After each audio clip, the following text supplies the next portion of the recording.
आपण अशा कालखंडामध्ये हे अधिवेशन घेत आहोत. जरा मला मोकळं बोलू दे, जरा खुले दिल से बात करता हूं.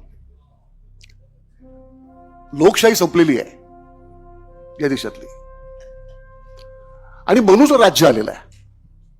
हे वास्तव आपण आता स्वीकारा. तुम्ही सगळ्या समाज माध्यमातून बऱ्याच गोष्टी बघत असता. तुम्हाला एप्स्टीन फाईल माहिती आहे, ज्याच्यामध्ये मोदीचं नाव आलंय, त्याच्या मंत्र्याचंही नाव आलेलं आहे. काहीही हालचाल नाही. एप्स्टीन काय होता, जी फॉर एप्स्टीन, त्याच्याबद्दल मी डिटेलमध्ये सांगायची गरज नाही. No need to say that what was and what is Epstein. मुद्दा असा आहे की एप्स्टीनच्या या सगळ्या फाईलचा एवढा गाजावाजा झालेला आहे. ते एप्स्टीनचे बाप भारतामध्ये आहेत. नाना फडणवीस कोण होता, घाशीराम कोतवाल कोण होता, आणि त्याच्याची सगळे पैदास आहे मोदी वगैरे. प्रतिक्रांतीचाच काळ आहे.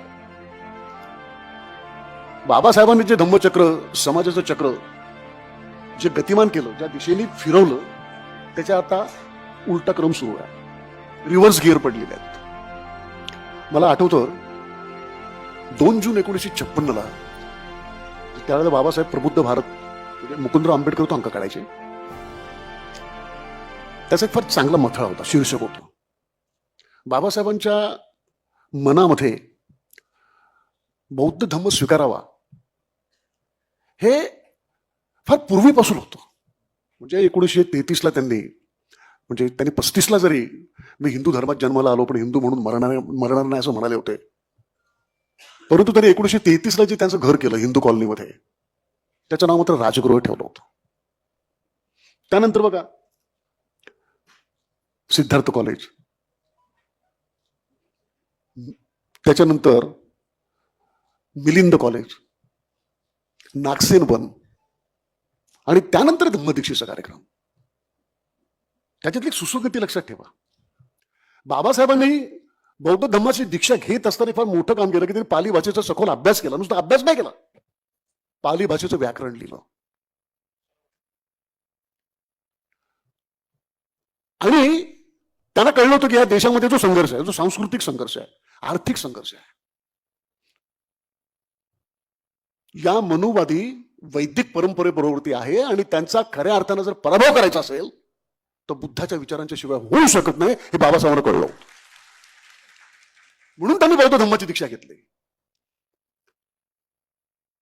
एक गुलाम म्हणजे RSSचा, मोदीचा, फडणवीसचा गुलाम, जो आता सत्तेमध्ये आहे, कुठल्या पदावर आहे ते इमटेरियल आहे, तो असं बोलला होता की बाबासाहेबांना हिंदू धर्मामध्ये सुधारणा करायची होती. त्यांची बौद्ध धम्म स्वीकारायची काही इच्छा नव्हती. त्याने अनिच्छेने तो धम्म स्वीकारला. आता असं कोण बोललं तुम्हाला सगळं माहिती. मुद्दा कसा आहे, 2 जून 1956 मी उल्लेख केला प्रबुद्ध भारतचा. त्याचं हेडिंग असं होतं, शीर्षक असं होतं की सावरकर नरक ओकले.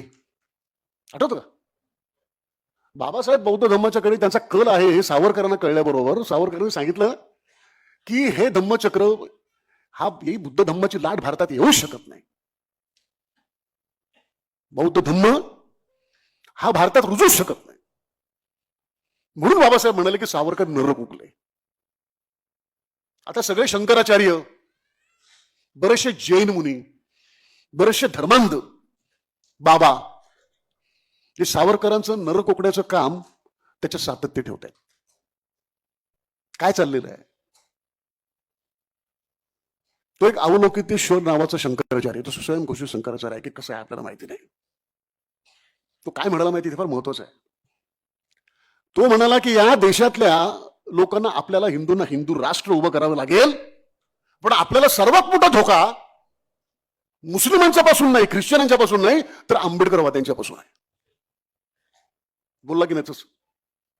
दुसरा एक जैन मुनी, तो असं म्हणतो की तुम्ही आंबेडकरवाद्यांना रोखा, पाहिजे तर या देशामध्ये यादवी झाली तरी चालेल, म्हणजे गृहयुद्ध झाली तरी चालतील, आंबेडकरवाद्यांच्यावरती हल्ले करा. त्यांना भीती आंबेडकरवाद्यांच्या पासून वाटते. आणि त्यांना आपण निक्षून सांगणार आहोत की बाबासाहेबांनी जे संविधान दिलेलं आहे, आमच्या दृष्टीनं कुठल्याही अण्वस्त्रापेक्षाही हजारो पटीनं जास्त संवारक आणि शक्तिशाली असं अस्त्र आमचं संविधान आहे. पराभव तुमचा होणार आहे. ही धम्माची लाट मागे येणारच नाही. पराभव शंकराचार्याचा होणार आहे, सावरकराचा होणार आहे, गोळवळकराचा होणार आहे, हेड गवारचा होणार आहे आणि हा देश पुन्हा तथागताचा होणार आहे. आमच्यातली काही लोक, आता आमचा समाज असा का सरळ नसतो, त्याच्या आडवे तिडवे काय असतात ना. आता आमच्यात लोक फार मस्त आहे. बौद्ध विहारामध्ये आम्ही जातो, अशोकजी त्रिसरळ पंचशील म्हणतो, धम्माप्रमाणे वागायचा प्रयत्न करतो आणि भाजपमध्ये पदाधिकारी पण असतो. आम्ही कट्टर बौद्ध असतो, आंबेडकरमध्ये असतो आणि राष्ट्रवादी काँग्रेसमध्ये पण असतो. बुद्धाचा विचार हा राजकीय विचार आहे, लक्षात ठेवा. जे जे मनुवाद्यांच्या बरोबर जातात ते आंबेडकरवादी असू शकत नाहीत. म्हणून आपली ही चळवळ जी आता बुद्धविहार कशी आहेत आम्हाला माहिती आहे. तुम्ही संगमरवरी बुद्धविहार केली मोठमोठी, चांगल्या ग्लेज टाईल्स बसवल्या, चकचकीत बुद्धविहार केली, सोन्याच्या बुद्धाच्या मूर्ती बसवल्या आणि त्यासाठी जर तुम्ही RSSचा पैसा घेत असाल तर तुम्हाला बुद्ध कळलेला नाही. आपली बुद्धविहार पत्र्याची असली तरी चालतील, पण स्वतःच्या कष्टातून उभी राहिली पाहिजेत. आम्ही बघतो निवडणुकीमध्ये आम्हाला जरा बाबासाहेबांच्या नावाची लायब्ररी बुद्धविहार सुरू करायची आहे. आमच्या बुद्धविहाराला टाईल्स लावायचे आहे. जर बुद्धविहाराचा अजून एक विकास करायचा आहे, भिक्खू निवास बांधायचा आहे. यावेळेला आमची मदत तुम्हाला, एवढी फक्त आम्हाला मदत करा. तुम्ही कशी म्हणाला ते बरोबर आहे.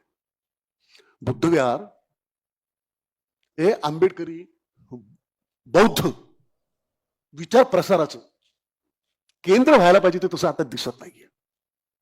इलेक्शनमध्ये सौदेबाजीचा अड्डा झालेले आहेत. ज्यांचा धम्मविचारांशी काडीचा संबंध नाही ते बुद्धविहाराच्या स्थावर संपत्तीचे मालक झालेले आहेत. याला छेद देण्याचं काम बुद्धविहार समन्वय समितीने केलं पाहिजे. आम्ही तुमच्या बरोबर आहोत.